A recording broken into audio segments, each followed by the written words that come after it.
আল্লাহ যখন কাউকে ভালোবাসে তখন তার শরীরে 4টি নিশানা পাওয়া যায়, অর্থাৎ 4টি আলামত যদি আপনার শরীরে থাকে মনে করবেন আল্লাহ আপনাকে ভালোবাসে। 4টি নিশানা। 1 নাম্বার হচ্ছে যাদেরকে আল্লাহ তাআলা দ্বীনের সঠিক জ্ঞান দান করেন তাদেরকে আল্লাহ তাআলা মহব্বত করেন।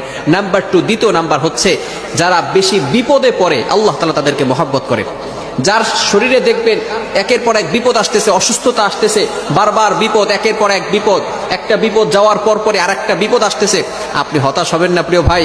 আল্লাহ তাআলা আপনাকে ভালোবাসেন। এই কোটি কোটি মানুষের ভিতরে আল্লাহ তাআলা আপনার প্রতি ফোকাস করেছেন, আল্লাহ তাআলা আপনাকে ভালোবেসেছেন বিধায় আল্লাহ পাক রব্বুল আলামিন আপনাকে বিপদ দিয়েছেন। মনে রাখবেন নবীদেরকে আল্লাহ তাআলা বিপদ দিয়েছেন। ইব্রাহিম আলাইহিস সালাম খলিলুল্লাহ এবং মিল্লাতা আবিকুম ইব্রাহিম, যিনি সকল মুসলিম উম্মাহের সকল মুসলমানদের পিতা এবং সকল মুসলমানদের লিডার, নেতা। সুতরাং ইব্রাহিম আলাইহিস সালামকে আল্লাহ তাআলা সবচেয়ে বেশি কষ্ট দিয়েছেন।